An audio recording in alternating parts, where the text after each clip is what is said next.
धीरे धीरे भगवान की बाल लीलाएं आरंभ होती हैं। ठाकुर जी 4 दिन के हुए। श्री ठाकुर जी के 4 दिन होने पर बाबा भोलेनाथ कान्हा का दर्शन करने के लिए पधारे हैं। सब जानते हैं कि श्री ठाकुर जी और बाबा भोलेनाथ की आपस में बड़ी पक्की यारी है, पक्की मित्रता है। उसी मित्रता के नाते भगवान भोलेनाथ लाला का दर्शन करने पधारे हैं। मैया के आंगन पर पहुंचे, आवाज लगाई, मैया अलख निरंजन, अलख निरंजन। माता यशोदा सब काम छोड़कर के बाहर आई। मैया को पता चला द्वार पर एक संत पधारे हैं।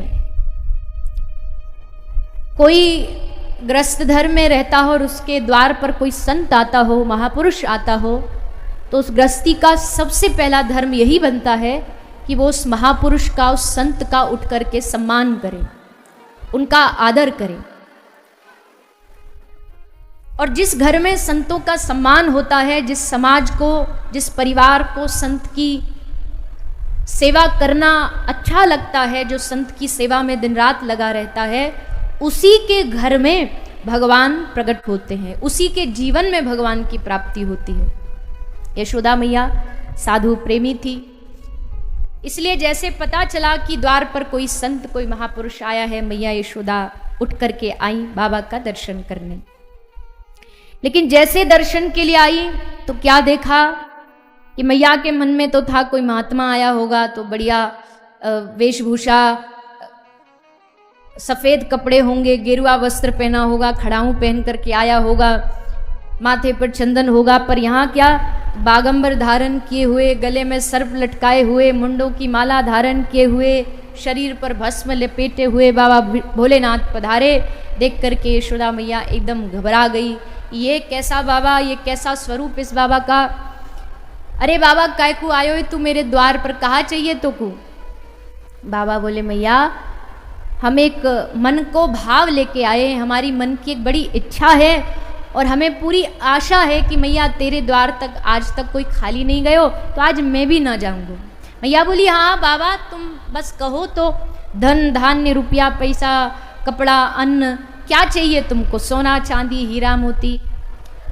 बोले बाबा हंसे, अरे मैया मुँह को देख के तो कहीं लग रहा हो कि मुँह को सोने चांदी की आवश्यकता है, मुँह को जरूरत है। अरे मैं गुफा में रहने वालों बाबा जी, मोको ना सोनो चाहिए, ना चांदी चाहिए, ना धन चाहिए, तो फिर बाबा तो कुछ चाहिए कहाँ है।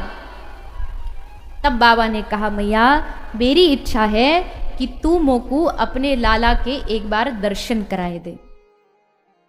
जैसे यशोदा मैया ने सुनी कि वो बाबा काई नहीं आयो लाला के दर्शन करने, मैया बोली राम राम राम बाबा, तेने अपनों ऊपर ते नीचे तक स्वरूप देखो है, कैसो भयानक रूप है, गले में सांप बिच्छू सपेरे सब पड़े भये हैं, तो को देख करके का मेरो लाला डरेगो ना है। मैया बाबा बोले अरे मैया तू बड़ी बोरी है, तू का समझे तेरो लाला इन छोटे मोटे सांपन ते डर जाएगो का। तेरो लाला तो को पतो ना है, बड़ो है के ये सांप के फण पे नृत्य करेगो। और मैया तू जाने ना है शेष नाग पे तो तेरो लाला सोवे है रोज।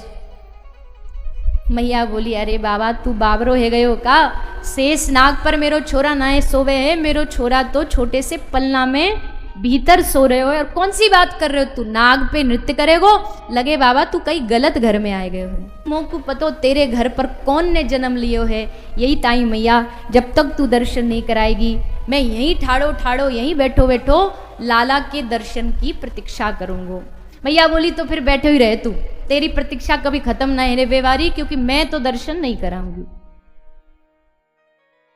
बाबा भोलेनाथ जी बोले मैया देख दर्शन तो हम करके जाएंगे, ये हमारी जिद है।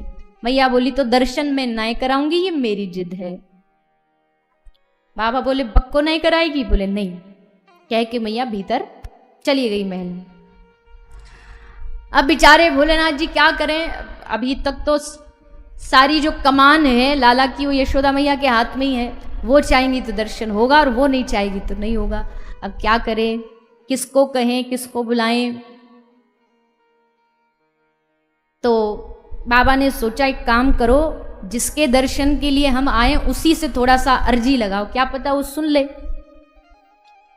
तो मन ही मन भोलेनाथ जी ने लाला से बात की, अरे प्रभु बड़े कौतुकी हो आप, बड़े नटखट हो आप, अजी हम इतनी दूरी तय करके तुम्हारा दर्शन करने आए और तुम घर में छुपे बैठे हो, जरा ने भीतर ते बाहर ना आ सको, हम इतनी दूर से आए तुम इतनी दूर ना आ सको।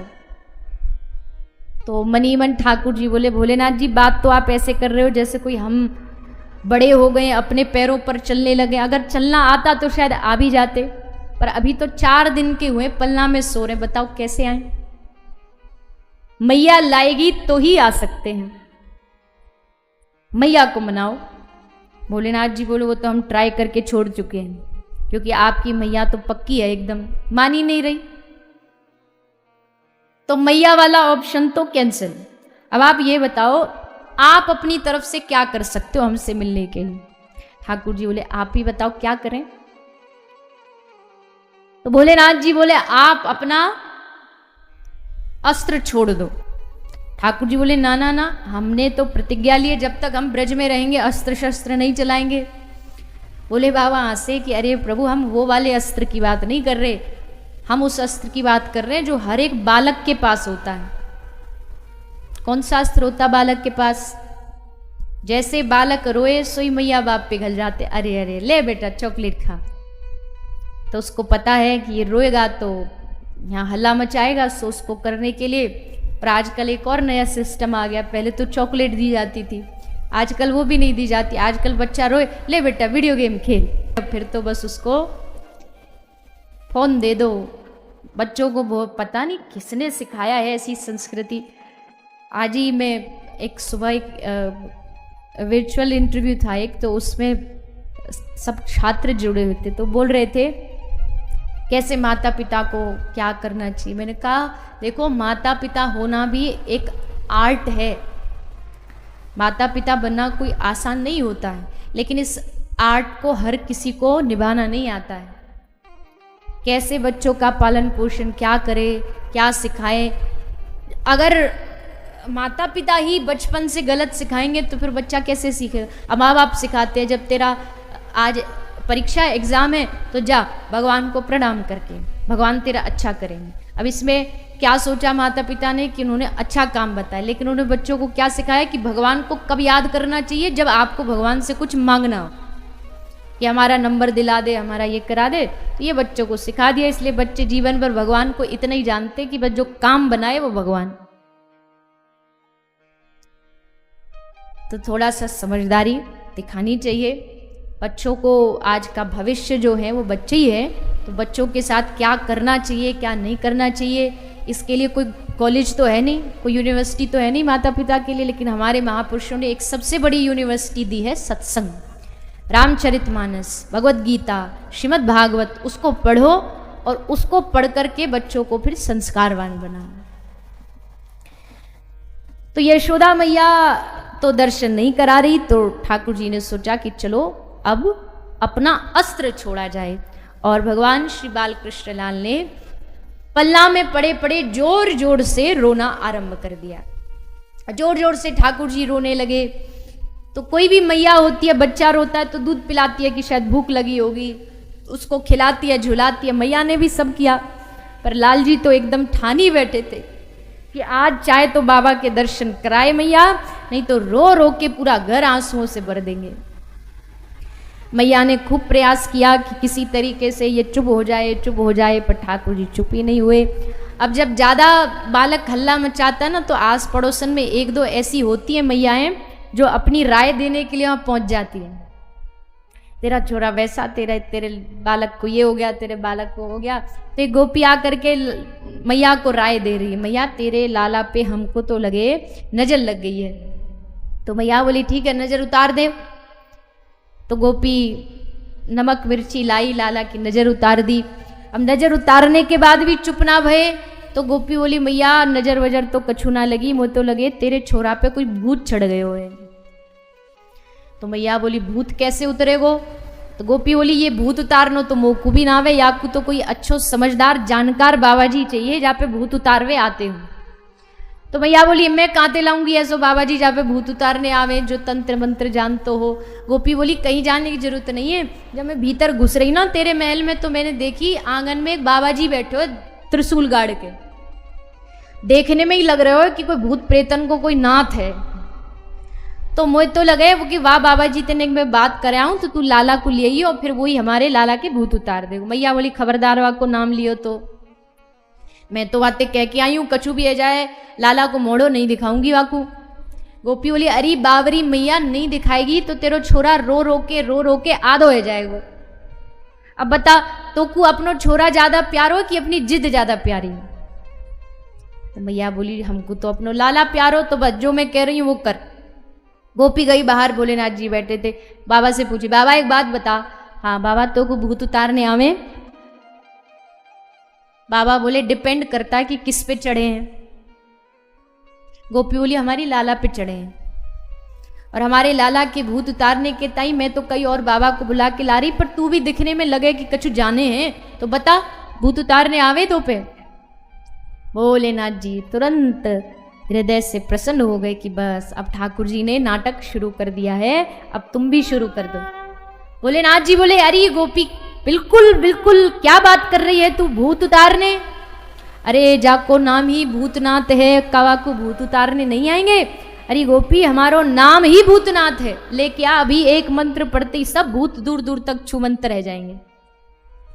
अरे बाबा रुक रुक रुक अभी लेके आई हूँ, अभी लेके आऊं। और भीतर जाके यशोदा मैया को मना के गोपी लाई। यशोदा मैया लाला को गोद में लेकर के चल पड़ी बाबा भोलेनाथ जी को दर्शन कराने।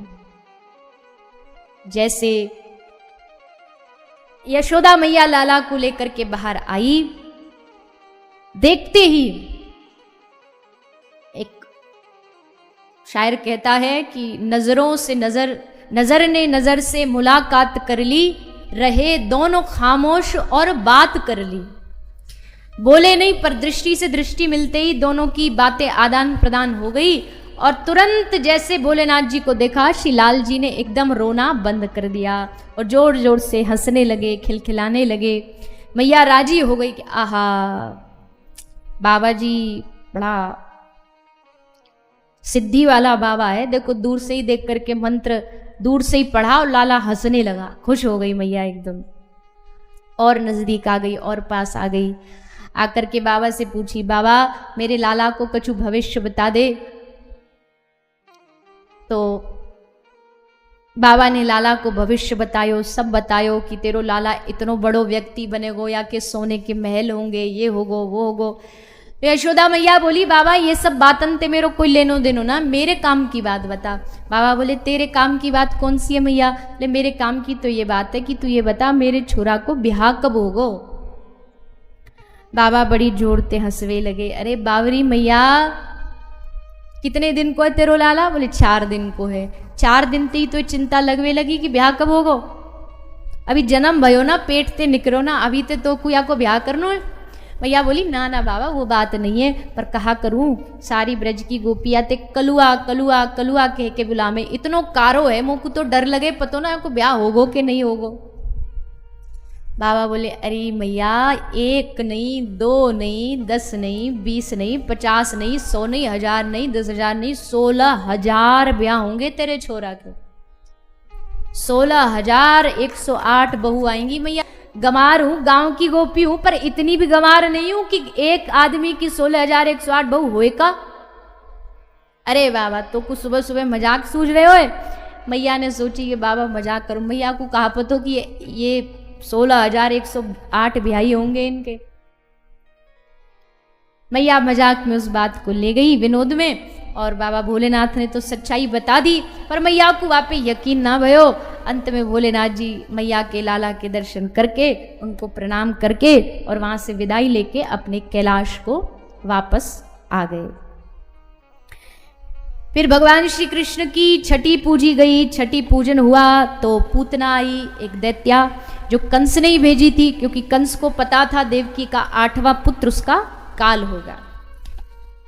लेकिन जब वसुदेव जी और देवकी के पास से कंस लेकर के आया तो वो बेटा था नहीं, वो बेटी थी, वो भी हाथ से छूट गई। योग माया हाथ से छूट गई और आकाशवाणी में योग माया ने कहा कि कंस तेरा काल कहीं और जन्म ले चुका है, मुझे मार के क्या कर लेगा तू। तो अब कंस भयभीत है, कहां ढूंढू देवकी के पुत्र को। तो पूतना नामक एक दैत्या को बुलाया और कहा कि ब्रज में अभी अभी जो नवजात बालक हैं 10-15 दिन के भीतर भीतर जिन्होंने जन्म लिया, सबको जाके मार दो। कंसेन प्रहिता घोरा पूतना बाल घातनी। बाल घातनी पूतना चल पड़ी और ब्रज के सब बालकों को मारती मारती पहुंच गई नंद महल। नंद घर पहुंची, यशोदा मैया लाला की गोदी में लेके बैठी तो जाके चिल्लाई, अरे ओ मैया बधाई हो यशोदा मैया। अरे मैया इतनी आयु में जाके लाला भयो तो पे लाला कछु पालन पोषण करनो आवे कि नहीं आवे। मैया बोली, अरे सखी मैं तो टूटी फूटी जो भी मोकू आवे है बड़े बुजुर्गन ने सिखायो, सो बातें अपने लाला की सेवा करूं। यशोदा मैया बोली, अच्छा लेके आऊं लाला के ताई भी और तेरे ताई भी लेके आऊं, तू मेरे लाला के दर्शन करने आई है तो बधाई में कुछ तो खाएगी। तो मैया भीतर गई लेवे के ताई, सोई पूतना लाला को गोद में लेके अपने स्तन में कालकूट विष भर के लाई है और उस विष को कृष्ण को पान कराने लगी। तो भगवान पूतना के दूध के साथ साथ पूतना के प्राणों का भी हरण करने लगे। और जब पूतना के प्राण खींचे तो पूतना घबराई और लाला को गोद में लेकर के आकाश में उड़ने लगी और जोर जोर से चिल्लाने लगी, सा मुंच मुंचाल मिति प्रवासिनी, अरे ओ कन्हैया, अरे ओ कृष्ण, अरे ओ लाला मोकू छोड़ दे, मोकू छोड़ दे।